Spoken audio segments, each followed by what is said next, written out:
Good morning, সুপ্রভাত। Welcome to my channel day with Shrabanti. আশা করি তোমরা সকলেই খুব ভালো আছো, সুস্থ আছো। আমরাও ভালো আছি। এখন থেকে আমার ব্লগটা শুরু করছি। আই হোপ এই ব্লগটা তোমাদের ভালো লাগবে। আজকে বার হচ্ছে মঙ্গলবার আর সময় হচ্ছে 8টা। তা ঘুম থেকে উঠে দাঁত ব্রাশ করা হয়ে গেছে, চা খাওয়া হয়ে গেছে, কর্তমশাই কর্মক্ষেত্রে বেরিয়ে গেছে, মেয়েও ঘুম থেকে উঠে গেছে, তাকে টিফিনটা দেওয়া হয়ে গেছে। আর এখন আমি কি করছি বলো তো, ওই যে মেয়ের ফুলদানিটা আছে না, সেটা মানে জল ছিল না, কোনো কিছু ছিল না, একটু ভারী করতে হবে, তার জন্য একটু বালি দিয়ে দিলাম। তাতে কি হলো, আমার ফুলদানিটা একটু ভারী হয়ে গেল আর ধাপাস ধাপাস করে পড়বে না। আর এই যে ফ্রিজের উপরে রেখে দিচ্ছে, আর এখানে জানো না কোনো কিছু নিতে গেলে নি ফুলদানিটা পড়ে যেত, এখন একটু ভারী হয়ে গেল আর পড়বে না। আর সকাল থেকেই মনটা একটু খারাপ খারাপ লাগছে, তার জন্য বজরংবলীর যে পাঁচালিটা আছে সেটা চালিয়ে দিয়েছি। আর খুব ভালো লাগে। আর প্রত্যেক দিন তো জানো আমি ভোরবেলা 4টের সময় উঠে ঠাকুরের নাম করি। আর আজকের মনটা এতটাই খারাপ লাগছে, একজনের জন্য খুবই প্রার্থনা করছি যাতে সে সুস্থ হয়ে বাড়ি ফিরে আসুক। আর সারাক্ষণ ফোনের মধ্যে দেখছি কোনো মেসেজ আসছে কি না। আজকে যেহেতু মঙ্গলবার নিরামিষ খাই, তার জন্য মটর ডাল ভিজিয়েছিলাম, সেটাকে মিক্সারে দিয়ে তার মধ্যে 2টো কাঁচা লঙ্কা আর আদা বাটা দিয়ে মানে আদা দিয়ে দিলাম। একবারে দেখো মিক্সড হয়ে গেল।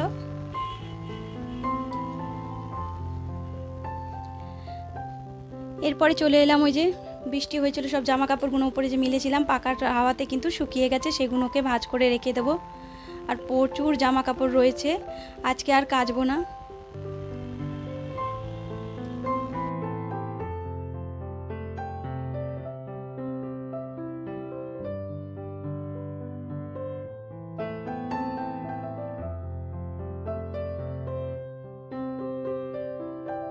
জন্ম, মৃত্যু, বিয়ে, এই 3টে বিধাতার হাতে।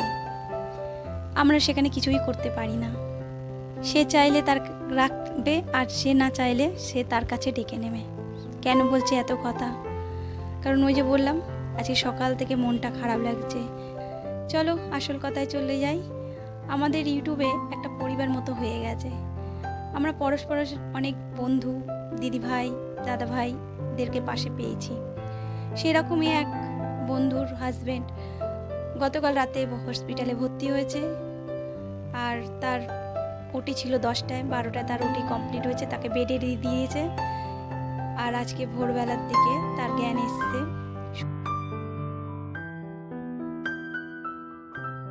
তারা জানো, তারা তো সব কিছুই জানো ওর ব্যাপারে, কারণ ও সমস্ত কিছু আমাদের সাথে শেয়ার করছে।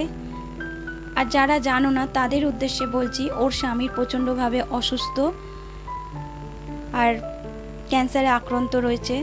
আর ছোট একটা অপারেশন হয়েছে। তার জন্য আমরা যদি সবাই মিলে ওর হাতটা শক্ত করে ধরি, অল্প অল্প কিছু দিয়ে যদি ওর পাশে দাঁড়াই, তাহলে কিন্তু ও কিন্তু অনেকটাই মনের জোর পায়। কেন অপারেশনের পরে কিন্তু আরও অনেক খরচা থাকে, যেরকম ওষুধের খরচা, প্রোটিন খাবারের খরচা।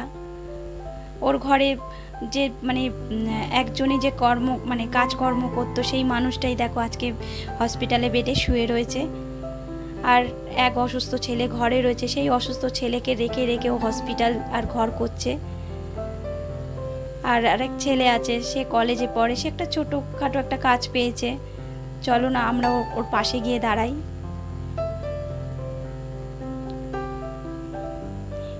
এরকম আমার একটা বন্ধুর হাজব্যান্ডের হঠাৎ অপারেশনের পর ধরা পড়েছিল, ওর সঙ্গে সঙ্গে ওর ট্রিটমেন্ট শুরু করেছিল। এমনকি ও যে পরিস্থিতি ছিল, আজ আমি ওই জায়গায় ছিলাম, নিতুর পাশে আমি নেই, কিন্তু বুঝতে পারছি ওর মনের ভেতরটা কিরম হচ্ছে। কারণ আমার বান্ধবীকে দেখেছি ওর ভেতরটা কিরম হচ্ছিল, মানে কতটাও কষ্ট পাচ্ছিল। কিন্তু আমার বান্ধবী লড়াই করে তার স্বামীকে মৃত্যুর মুখ থেকে সে বাঁচিয়ে নিয়ে এসেছে। আর আজ সে হাঁটা চলা করে এমনকি কাজকর্ম করছে।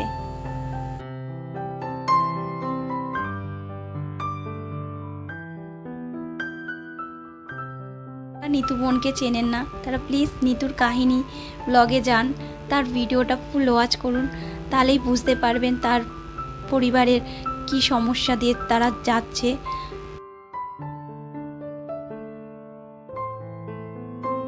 কিন্তু এইভাবে তাকে যদি একটু সাহায্য করেন, তাতেও কিন্তু তার অনেক উপকার হয়। চলুন না ওই বোনটির পাশে গিয়ে আমরা দাঁড়াই।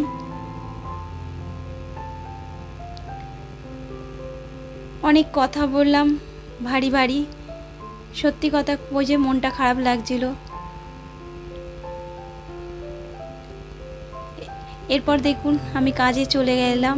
কাজ তো শুরু করে দিয়েছি অনেকক্ষণ ধরে, কি বলবো না বুঝতে পারছি না, কারণ আমি ওর অত সুন্দরভাবে গুছিয়ে বলতে পারি না। যেটা আমার মনে এসে সেটাই আমি আপনাদের সাথে বললাম এবং শেয়ার করলাম।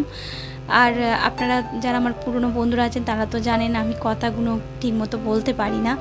তা চলুন, এই কাজগুলো করতেও জানেন তো একটা যোগ্যতা প্রয়োজন পড়ে। যারা বলে যোগ্যতা কি আছে, শুধু তো ঘরে বসে খাও দাও ঘুমাও, কিন্তু এইসব কাজ করতেও কিন্তু একটা যোগ্যতা থাকে। ঘরে কোথায় কি জিনিস সাজিয়ে রাখতে হবে, গোছাতে হবে, রান্না কিভাবে করতে হবে, কোনটা কি দিতে হবে, সমস্ত কিছুই একটা হাউসওয়াইফদের এই সমস্ত কাজ ঘর বলুন বাইরে বলুন দুটোই কিন্তু তারা সামলাতে পারে। প্রয়োজন পড়লে তারা কিন্তু করতে পারে।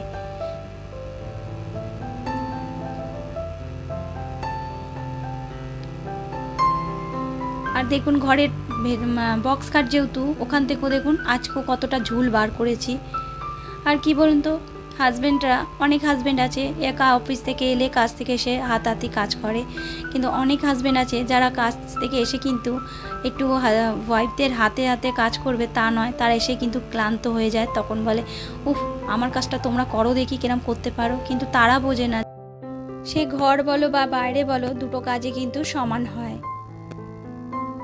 আর এদিকে দেখো গাছটাকে একটু স্প্রে করে দিচ্ছি, আর দেখছি 3টে কড়ি ফুটেছে। ফুল হলে অবশ্যই তোমাদের সাথে সবার আগে শেয়ার করব।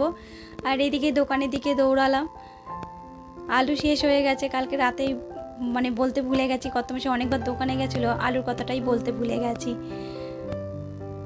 গিয়ে দেখছি দোকানদার তো নেই, এমনকি তার দোকানেও শাটার নামানো।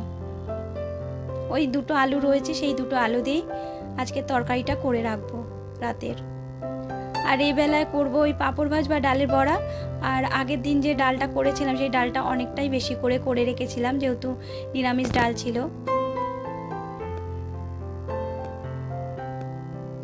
আর এইদিকে দেখো কারেন্ট চলে গেছে, এতটা অসুবিধা হচ্ছে।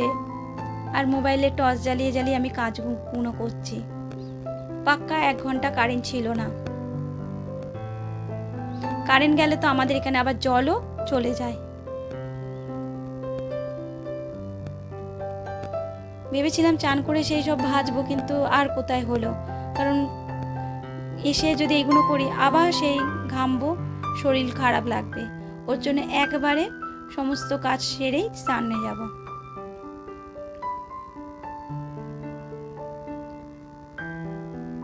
আর তরকারিটা জানো তো খুব দারুণ হয়েছিল।